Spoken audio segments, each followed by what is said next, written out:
បាទសួស្តីបងប្អូនទាំងអស់គ្នាផងដែរហើយជាពិសេសផ្ញើជូនបងប្អូនសិក្ខាកាមពលករដែលធ្វើការក្នុងប្រទេសជប៉ុនអញ្ចឹងបាទអញ្ចឹងមួយរយៈនេះខ្ញុំឃើញគ្នាយើងបានសួរនាំច្រើនហើយនឹងបានឃើញវីដេអូចែកចម្លែកច្រើនដល់សិក្ខាកាមពលករអញ្ចឹងបាទអញ្ចឹងខ្ញុំពិតជាសប្បាយចិត្តមែនទែនហើយអ្វីដែលខ្ញុំចង់បាននោះគឺខ្ញុំចង់ឃើញខ្មែរយើងឡើងមកធ្វើការនៅជប៉ុនហើយមានជំនឿល្អប្រសើរអាចគុតគងគ្រួសារវិញអញ្ចឹងខ្ញុំសប្បាយចិត្តហើយចូលដល់សំណួរវិញបាទអញ្ចឹងគ្នាយើងបានសួរថាក្រុមហ៊ុនបញ្ជូនគេខ្លះយកតម្លៃ$4,000ខ្លះយក5,000ខ្លះយក$6,000អញ្ចឹងបាទអញ្ចឹង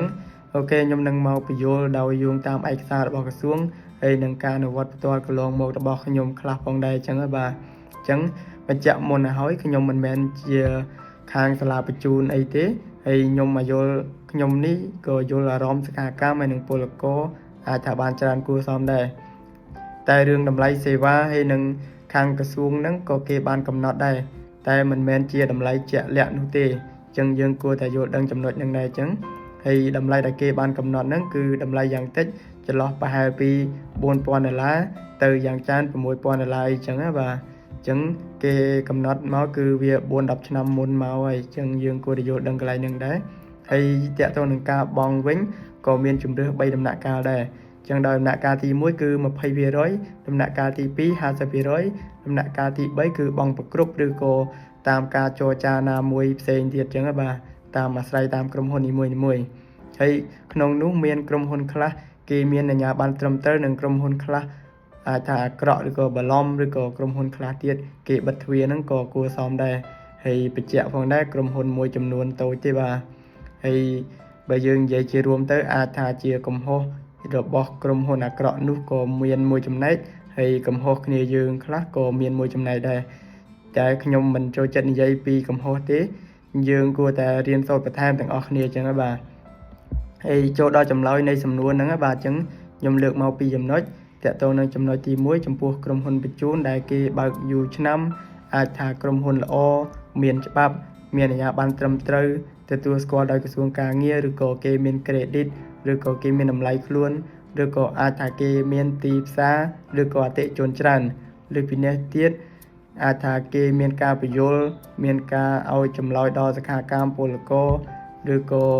ដើម្បីឲ្យមានទំនុកចិត្តពីគ្នាទៅវិញទៅមករៀងខ្លួនអញ្ចឹងបាទពិសេសគេមានការបញ្ជាក់ច្បាស់លាស់អំពីសេវាតម្លៃបញ្ជូនពីច្បាប់តឆ្នាំនិងតម្លៃផងដែរទើបគេអាចដាក់តម្លៃខ្ពស់បានអញ្ចឹងបាទហើយចង់បើកពងកញ្ចក់តិចនិយាយពីអត្ថប្រយោជន៍វិញអញ្ចឹងបាទអញ្ចឹងអាចថាក្រុមហ៊ុនដែលគេដាក់តម្លៃខ្ពស់ហ្នឹងអាចថាគេមានទំនួលខុសត្រូវខ្ពស់អតិថិជនគេជាក្រុមហ៊ុនជប៉ុនល្អឬក៏អាចថាគួរសមអីចឹងបាទឬក៏អាចថាគេមានការមើលថែគាំពៀសួរសុខទុក្ខឬក៏សេវាប្រឹក្សាការងារជួយដោះស្រាយតាមពេលវេលាសមស្របមួយដល់កិច្ចការកម្មពលកររបស់ក្រុមហ៊ុនគាត់ផងដែរក៏អាចថាបានដែរបាទអញ្ចឹងគេយកតម្លៃគួរសម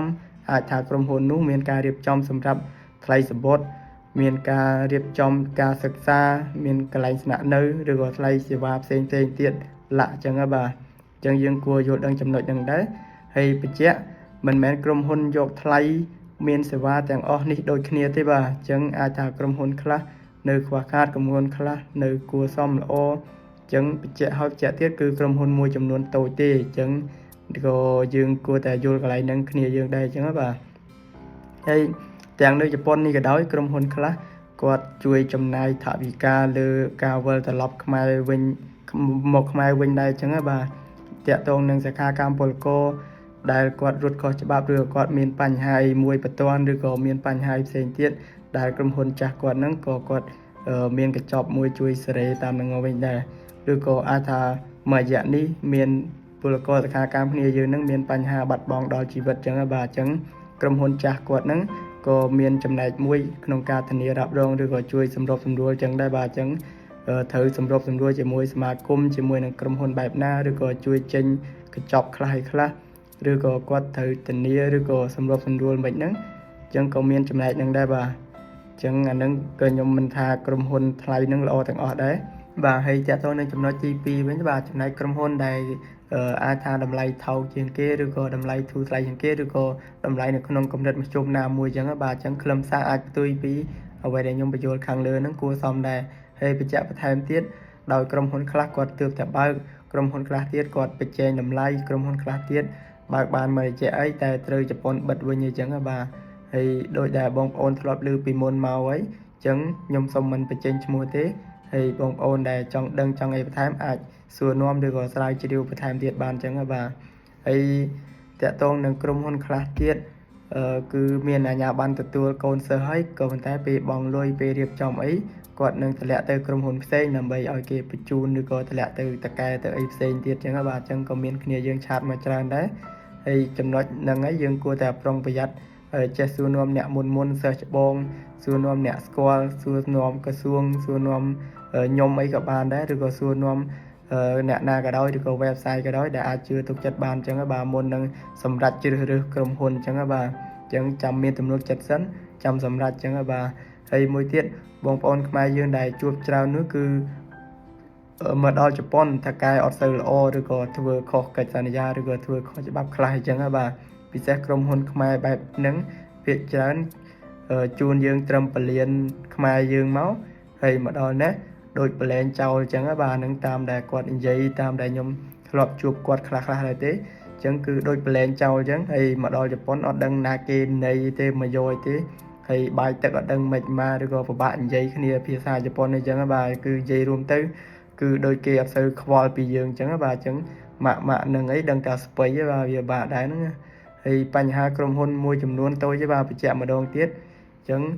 បែបហ្នឹងក៏ខ្ញុំអត់ចង់ជួបអត់ចង់ឃើញអត់ចង់ឮពីគ្នាយើងទៀតដែរវារៀងពិបាកស្ដាប់ដែរបាទអាហ្នឹងពាក្យប៉ិតគឺរៀងពិបាកអញ្ចឹងបាទអញ្ចឹងចង់ឲ្យបងប្អូនឬក៏យើងអីចេះប្រកែកតវ៉ាហើយខាងក្រុមហ៊ុនបញ្ជូនសមាគមអីជួយសម្រួលចំណុចហ្នឹងផងបាទអញ្ចឹងជាចុងក្រោយមិនថាក្រុមហ៊ុនថ្លៃឬក៏ក្រុមហ៊ុនថោកណាឬក៏ក្រុមហ៊ុនតម្លៃមធ្យមណាទេសំខាន់យើងចេះសួរនាំចេះឲ្យជាក់អញ្ចឹងទៅឲ្យមានទំនាក់ទំនងឬក៏ឲ្យមានទំនុកចិត្តរៀងខ្លួនបាទចាំយើងសម្រេចបាទហើយអញ្ចឹងបញ្ជាក់ចុងក្រោយម្ដងទៀតខ្ញុំក៏យល់អារម្មណ៍សិក្ខាកាមពលករគ្នាយើងបានច្រើនដែរហើយខ្ញុំអត់នៅខាងណាទេខ្ញុំក៏មិនជាស្ថាប័នខាងសាលាបញ្ជូនក៏ខាងអីណាដែរក៏ប៉ុន្តែចំពោះស្ថាប័នណាដែលអាក្រក់ឬក៏មិនសូវល្អឬក៏មិនសូវធ្វើតាមនឹងឬក៏គ្នាយើងក៏ដោយបាទអ្នកណាដែលអាចថារៀងមិនសូវល្អតាមហ្នឹងក៏ខ្ញុំអត់គ្រប់គ្រងដែរបាទហើយគ្នាយើងឡើងមកជប៉ុនហ្នឹងដឹងឮចំណុចខ្លះនឹងយល់ព្រមធ្វើកិច្ចសន្យាព្រមព្រៀងគ្នាផងដែរដោយមិនមានភាគីណាមួយអាចបខំបានទេបាទដូច្នេះគ្នាយើងត្រូវយល់ដឹងពីចំណុចហ្នឹងអញ្ចឹងបាទយើងយល់ដឹងចំណុចឲ្យច្បាស់ឬក៏ឲ្យយល់ខ្លឹមសារសិនចាំយើងសញ្ញេចុះហត្ថលេខាចុះកិច្ចព្រមព្រៀងមួយគ្នាអញ្ចឹងបាទអញ្ចឹងទាំងគេទាំងយើងគឺអត់មានអ្នកណាមានសិទ្ធិបខំទេយើងត្រូវយល់ដឹងឲ្យបានច្រើនពីចំណុចហ្នឹងមុននឹងឡើងមកជប៉ុនហើយពិសេសមុននឹងជ្រើសរើសក្រុមហ៊ុនបញ្ជូនត្រូវចេះសួរនាំសិស្សច្បងសួរនាំអ្នកស្គាល់សួរនាំអ្នកទៅមុនសួរនាំខ្ញុំបានឬក៏សួរនាំណាគេរហូតដល់ទុកចិត្តបានជៀសវាងមានវិបត្តិសារីអញ្ចឹងបាទកុំឲ្យដោយសារតែចង់បានតម្លៃធូរពេកឬក៏ចង់បានតម្លៃថោកពេកតែលទ្ធផលចុងក្រោយអាចថាទឹកភ្នែកជូតក្បាលជង្គង់អីក៏ថាបានដែរអញ្ចឹងយើងត្រូវចេះរៀនយល់ដឹងបន្ថែមចេះសួរនាំចេះស្រាវជ្រាវឲ្យបានមុនខ្លះទើបជាការល្អប្រសើរអញ្ចឹងបាទហើយជាចុងក្រោយក៏សូមជូនពរឲ្យសំណាងល្អទាំងអស់គ្នាហើយសង្ឃឹមថាវីដេអូនេះអាចជួយស្រាវនៅចម្ងល់គ្នាយើងបានខ្លះហើយជួយចែករំលែកគ្នាយើងតផងសម្រាប់អ្នកដែលនៅជប៉ុនស្រាប់ឬក៏អ្នកដែលមានកម្រងចង់ឡើងមកអញ្ចឹងបាទដើម្បីឲ្យគាត់បានយល់ដឹងរៀនបន្ថែមហើយបើមានការខុសឆ្គងពីនឹងអីឬក៏មានសេវាបន្ថែមអ្វីដែលខុសប្រក្រតីសម្រាប់ក្រុមហ៊ុនបញ្ជូនឬក៏សមាគមបែបហ្នឹងអីបាទយើងអាចទៅដាក់ពាក្យប្តឹងនៅក្រសួងការងារខ្មែរអញ្ចឹងបាទហើយរបៀបប្តឹងឬក៏អីបន្ថែមទៀតអាចឆាតមកខ្ញុំបានឬក៏ខ្ញុំនឹងបញ្យល់ពីរបៀបដាក់ពាក្យប្តឹងឬក៏តំណងអីទៅស្ថាប័នណាទៀតអញ្ចឹងបាទហើយហ្នឹងហើយបើមានការខុសឆ្គងឬក៏ប៉ះពាល់ចំណុចណាមួយសូមអធិស្ឋានផងហើយអត់ទោសផងទាំងក្រុមហ៊ុនបញ្ជូននិងសក្ខាកម្មពលករគ្នាយើងព្រោះកន្លែងខ្លះខ្ញុំនិយាយវាសម្ដីពិតហើយខ្ញុំជួបផ្ទាល់ហើយគេក៏ឆាតតាក់ទងមកផ្ទាល់ហើយខ្ញុំក៏ជួយដោះស្រាយគ្នាយើងផ្ទាល់ដែរអញ្ចឹងបាទសម្ដីពិតអាចថាពិបាកតិចហើយត្រង់ហើយសម្ដីត្រង់របស់ខ្ញុំអី